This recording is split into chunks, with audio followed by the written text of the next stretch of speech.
കാന്താരി തിങ്കളും കലിപ്പൻ പാച്ചു. രചന മാധുര്യ. അവതരണം ഷാഹുൽ മലയിൽ. എഡിറ്റിംഗ് ഷെരീജ് പൂനൂർ. ആൻ ക്ലബിൽ ചാർജ് ചെയ്യാൻ വെച്ചവന്റെ ഫോൺ എടുക്കാനുള്ള വരവിലാണ് കടയുടെ മുന്നിലുള്ളവരെ ശ്രദ്ധിച്ച് ഇങ്ങോട്ട് വന്ന്. ആരുടെയും നിൽപ്പത്ര പന്തിയല്ല. ഓ, ചേച്ചിയുടെ മോനാണോ ഇത്? കൊള്ളാലോ. ഒരുത്തം ഇതിനടുത്തേക്ക് നിൽക്കുമ്പോൾ അവൻ കുടിച്ച കള്ളിന്റെ രൂക്ഷഗന്ധത്തിൽ അവന്റെ മുഖം ചുളുങ്ങി. ഇവിടെ കണ്ട് പരിചയമുള്ള ആളുകളല്ല, വരുത്തന്മാരാണെന്ന് സാരം. ഓ, അപ്പൊ ഇത് നിന്റെ അനിയത്തിയായിരിക്കും. ഇതാരാ? നിന്റെ അമ്മയുടെ ഇളയ അനിയത്തിയാ? തിങ്കളിനെയും ചാന്ദിനെയും നോക്കിയാണ് അവരുടെ ചോദ്യം. ആരായാലും നിങ്ങൾക്കെന്നാ ചുമ്മാ പ്രശ്നം ഉണ്ടാക്കി കഴിച്ചു കഴിഞ്ഞാൽ പോവാൻ നോക്കി.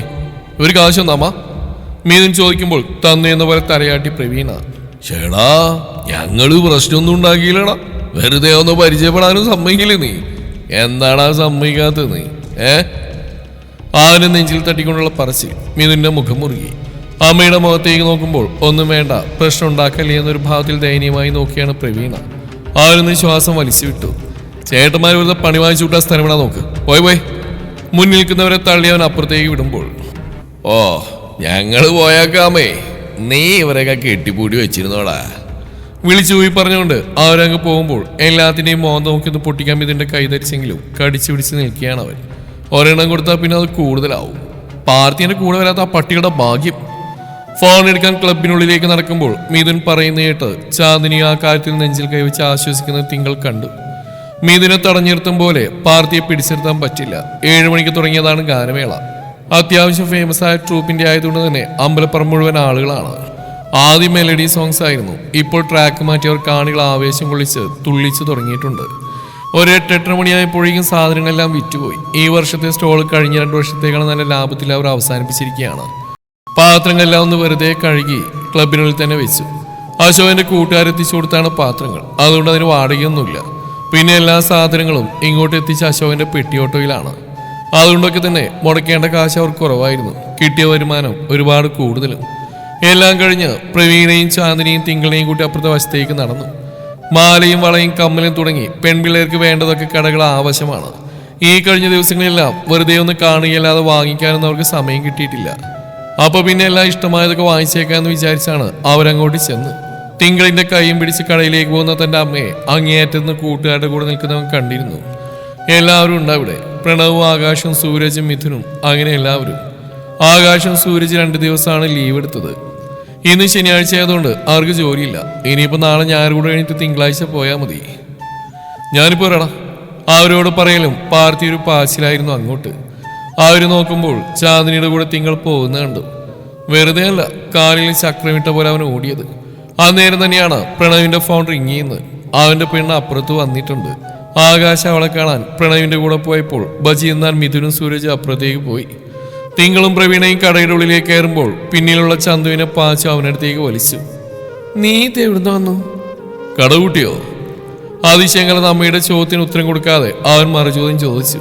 ആ പൂട്ടി, സാധനങ്ങളൊക്കെ കഴിഞ്ഞടാ. എന്നിട്ടെന്ന് എന്നെ വിളിക്കാണ്ടിരുന്ന്? കടുപ്പിച്ച അവന്റെ ചോദ്യം. അതിന് നിന്നെന്തിനാ വിളിക്കുന്നേ? 2-3 പാത്രങ്ങൾ എടുത്തു വെക്കാൻ ഞങ്ങൾക്കറിയില്ലേ? ചാന്ദിനി അവനെ പുച്ഛിക്കുമ്പോൾ പാർട്ടിയുടെ മുഖം പിന്നെയും മുറുകിയിട്ടുണ്ട്. അതിന് കാരണങ്ങൾ 2ആണ്. ഒന്ന്, അവനെ എല്ലാം കഴിഞ്ഞപ്പോൾ വിളിച്ചില്ല. മറ്റൊന്ന്, ആ കടയും ചുറ്റി. അങ്ങനെയല്ല, തിങ്കളിനെ ചുറ്റിപ്പറ്റിയുന്നവനെ ചാന്ദിനിയാണ് ഓടിച്ചു വിട്ടത്. എന്റെ പാച്ചു, നീ അവിടെ പുറകെ നടന്നു. പക്ഷെ വെറുപ്പിക്കലടാ പെണ്ണിനെ. നമ്മൾ ആലോചിക്കച്ചിരി സമയം കൊടുക്കേണ്ട മോൾക്ക്. ചാന്ദിനി അവന്റെ വീർത്ത മുഖത്തൊരു കുത്തൊടുത്തു. എന്നാൽ ഇനി ഞാൻ അവൾക്ക് ഇഷ്ടം പോലെ സമയം കൊടുത്തേക്ക്. ഞാൻ അവളുടെ അടുത്തേക്ക് വരുന്നില്ല. മതിയോ നമുക്ക്? വെറുപ്പിക്കുകയാണത്രേ ഞാൻ. ഇതിനുള്ള മറുപടി ഞാൻ വീഡിയോ എത്തിയിട്ട് വരാം. അതും പറഞ്ഞ് വന്ന പോലെ ചെക്കൻ വെട്ടിത്തിരിഞ്ഞ് ദേഷ്യപ്പെട്ടു പോകുമ്പോൾ ഈ ചെക്കൻ ഇതെന്താ ഇപ്പൊ ഇങ്ങനെയെന്ന് ആലോചിച്ച് തലയിൽ കൈ വെച്ച് നിന്നുപോയി ചന്തു. പിന്നെ തിരിഞ്ഞ് കടയുടെ അകത്തേക്ക് തന്നെ കയറി. ഈ കമ്മലെങ്ങനെയുണ്ട് മോളെ? പ്രവീണ സ്റ്റെഡ് കമ്മലെടുത്ത് ചെവിയിലേക്ക് വെച്ച് ചോദിക്കുമ്പോൾ തിങ്കൾ അതിലേക്ക് നോക്കി. ഇത് വേണ്ട ആൻറ്റി, ഇതെടുത്തോ. ആൾ മറ്റൊരെണ്ണം എടുത്ത് കൊടുക്കുമ്പോൾ പ്രവീണയെ നോക്കി. ഹായ്, കൊള്ളാലോ. ചാന്ദിനി അങ്ങോട്ട് വന്ന് പറയുമ്പോൾ ആണോ എന്നൊരു ചോദ്യത്തോടെ പ്രവീണയുടെ മുഖം തെളിഞ്ഞു. കൂടെ തിങ്കളാണ് അത് എടുത്തു തന്നെന്ന് പറഞ്ഞു ചാന്ദിനിയോട്. എന്നാ എനിക്കൂടെ ഒരെണ്ണം എടുത്തായ മോളെ. ചാന്ദിനി പറയുമ്പോൾ ആൾക്ക് ചേരുന്ന കമ്മലും മറ്റുമൊക്കെ തിങ്കൾ തന്നെ നോക്കിയെടുത്ത് കൊടുത്ത്. ചാന്ദിനിക്ക് അത് ഒരുപാട് ഇഷ്ടാവുകയും ചെയ്തു. മറുത്തൊന്നും പറയണ്ട, ഇതിന്റെ എല്ലാ കാശ് ഞാൻ കൊടുത്തിട്ടുണ്ട്. ഇങ്ങനെ വാങ്ങിച്ചു കൊടുക്കാൻ എനിക്ക് ആരുമില്ലല്ലോ. തിങ്കൾ കാശും കൊടുത്ത് മുന്നോട്ടാണെന്ന് പറയുമ്പോൾ ആർക്കും മറുത്തൊന്നും പറയാൻ പറ്റിയില്ല. അതിനൊപ്പം തങ്ങളെ ഇപ്പോൾ അന്യരായി തിങ്കൾ കാണുന്നില്ലല്ലോ. അത് തന്നെ അവർക്ക് സന്തോഷം. ഗാനമേള അവിടെ കൊഴുകൊഴുക്കുകയാണ്. ഇവിടുന്ന് വാശി കാണിച്ചു പോയ ഒരുത്തനെ ചാന്ദിനി അവിടേക്ക് നോക്കി. ഏറ്റവും പിന്നിൽ ആകാശിന്റെയും പ്രണവിന്റെയും കൂടെ നിൽപ്പുണ്ടവൻ. പ്രണവിന്റെ ആളെ കണ്ട അവർ രണ്ടുപേരും ഇപ്പോൾ അങ്ങോട്ട് വന്നതേ ഉള്ളൂ.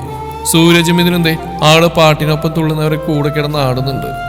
പാർത്തിക്കും ആകാശിനും പ്രണവിന്റെയും വശത്ത് അവരുടെ മുന്നിലായി കുറച്ചധികം കസേരകൾ ഒഴിഞ്ഞെടുക്കുന്ന ചാന്ദിനി കണ്ടു. അതെ, നമുക്ക് അവിടെ പോയിരുന്ന് കുറച്ചേരം ഗാനമേള ഉണ്ടാലോ. പാട്ടിന്റെ ശബ്ദത്തിനിടയിൽ അടുത്തുള്ളവർ കേൾക്കാൻ വേണ്ടി ചാന്ദിനി ഇച്ചിരി ഉറക്കെ പറഞ്ഞു. ഇപ്പൊ കഴിയടി, ഇത് സമയായി, പ്രവീണ പറയുന്നുണ്ട്.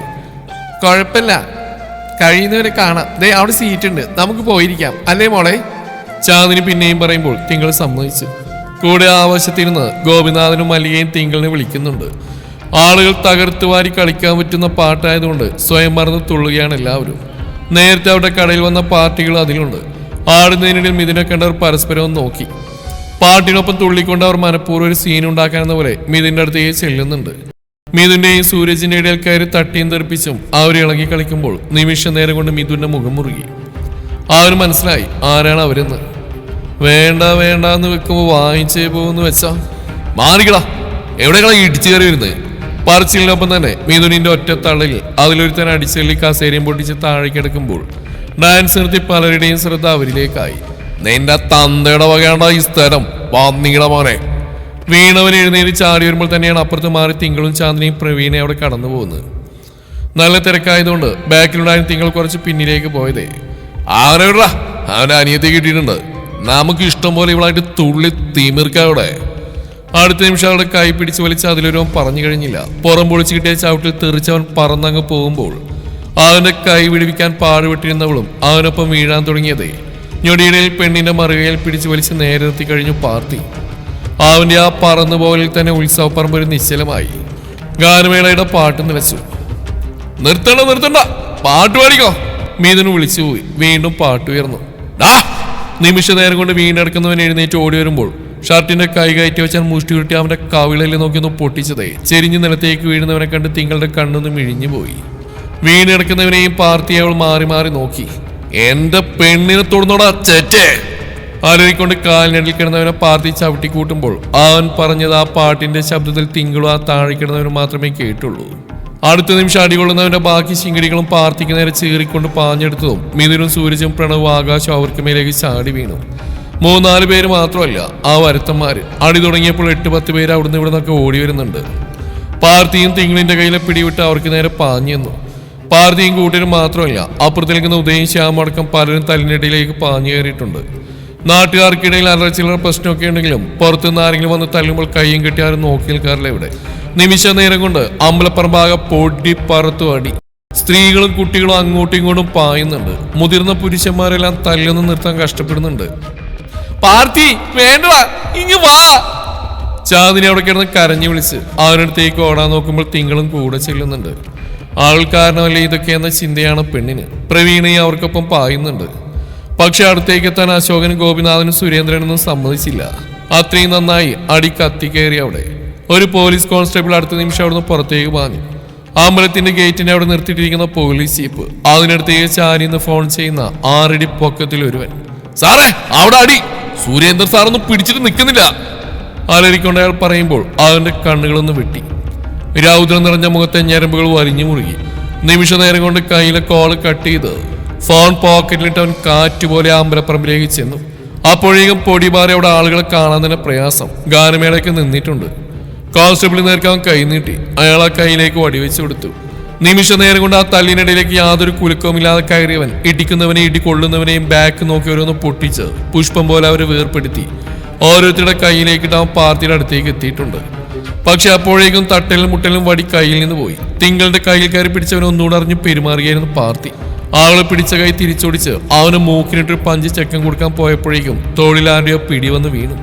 പക്ഷെ കൊടുക്കേണ്ടവന് പാർട്ടി അത് കൊടുക്കുക തന്നെ ചെയ്തു. കിട്ടിയടിയിൽ മൂക്കുമ്പത്തിയും വീണു.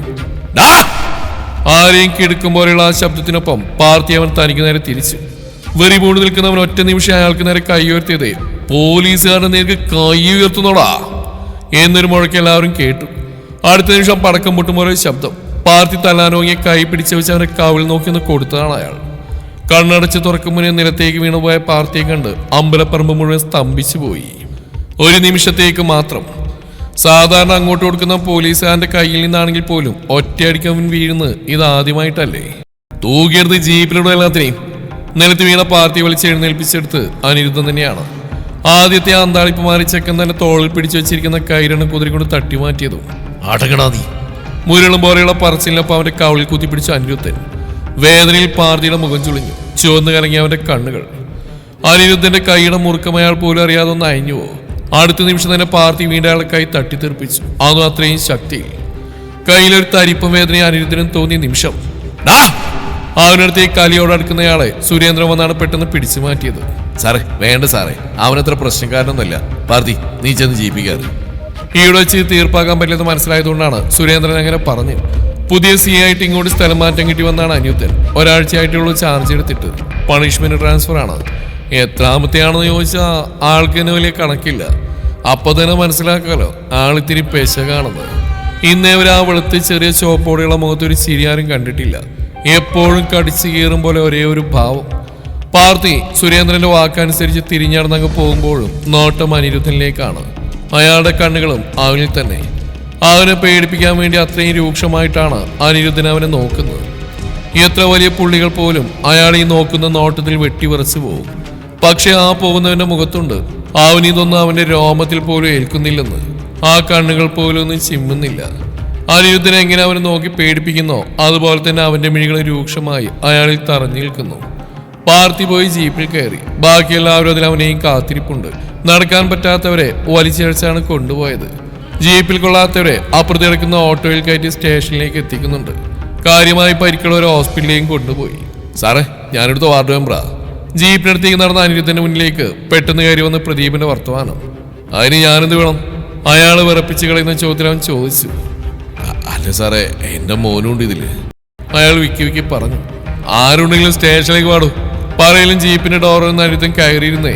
കിട്ടി, ഇവനെ തന്തക്കിട്ട് കിട്ടി എന്നും പറഞ്ഞ് മിഥുൻ അടക്കിച്ചിരിക്കുമ്പോൾ ഉദയ അവനെ കടുപ്പിച്ച് നോക്കി.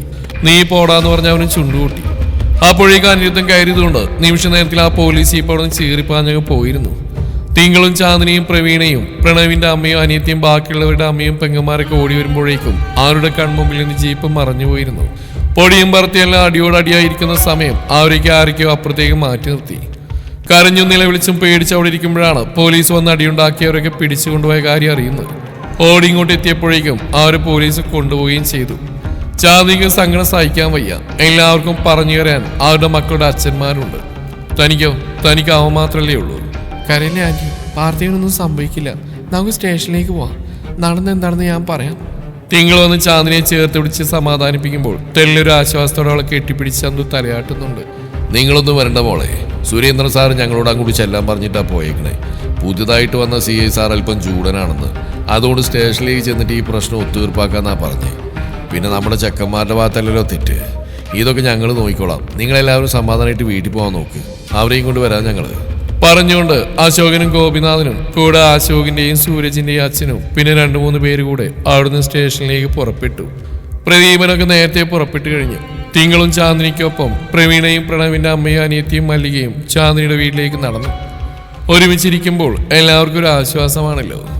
ഷർട്ടിന്റെ മുന്നിൽ ഒരു ബട്ടൺ അഴിച്ചിട്ട് CI റൂമിന്റെ വാതിൽ തുറന്ന് അനിരുദ്ധിന്റെ പുറത്തേക്ക് വന്നു. 10-50 വയസ്സിനടുത്ത് പ്രായമുള്ള മനുഷ്യനാണവൻ.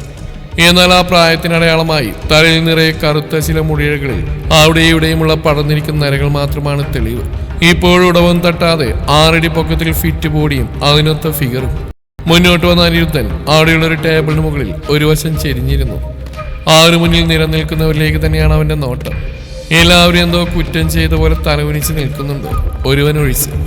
ഇപ്പോഴും ആ അടിക്കടിയിൽ നിന്ന് പിടിച്ചുകൊണ്ടുവന്നപ്പോഴുള്ള ശൗര്യം ഒട്ടും ചോരാതെ ആരെക്കൊണ്ടും തന്നെ തലകുനിപ്പിക്കാൻ പറ്റില്ലെന്ന പോലെ നിൽക്കുന്ന പാർട്ടിയിലേക്ക് തന്നെയാണ് അനിരുദ്ധിന്റെ കണ്ണുകൾ തറഞ്ഞിരുന്നത്. ഇതാണല്ലേ സുരേന്ദ്ര സാറിന്റെ മകൻ? ഗാംഭീര്യം നിറഞ്ഞ സ്വരം. പാർട്ടിക്കപ്പുറം നിൽക്കുന്ന പ്രണവിനെ നോക്കി അനിരുദ്ധനെ ചോദിക്കുന്ന നേരം ബാക്കിയുള്ളവരും തല ഉയർത്തുന്നുണ്ട്. അതെ സർ, എന്റെയാ. പ്രണവിനെ അടിമുടിയെ നോക്കി സുരേന്ദ്രൻ പറഞ്ഞു. വരുന്ന വഴിക്ക് തന്നെ അനിരുദ്ധന്റെ മൂഡ് നോക്കി ഉണ്ടായ കാര്യങ്ങൾ ചെറുതായി ഒന്ന് അവതരിപ്പിച്ചിട്ടുണ്ട് സുരേന്ദ്രൻ. സാറേ, ഞങ്ങളൊന്നും ആദ്യം ചെയ്തിട്ടില്ല. ഇവര് മനഃപൂർവ്വം അലമ്പുണ്ടാക്കാൻ വന്ന. തിങ്കളിന്റെ കൈ കയറി പിടിച്ചു വലിച്ച് അവളെ ഉപദ്രവിക്കാൻ നോക്കിയപ്പോഴാ പാർട്ടി പ്രതികരിച്ച്. പിന്നെ ഞങ്ങൾക്ക് വെറുതെ കാഴ്ചക്കാരെ നോക്കിക്കാൻ പറ്റില്ലല്ലോ. പ്രണവ് കാര്യം ഒന്നുകൂടെ തങ്ങൾക്കെതിരെ നിൽക്കുന്നവരെ നോക്കി പേടിപ്പിച്ചുകൊണ്ട് പറഞ്ഞു നിർത്തി.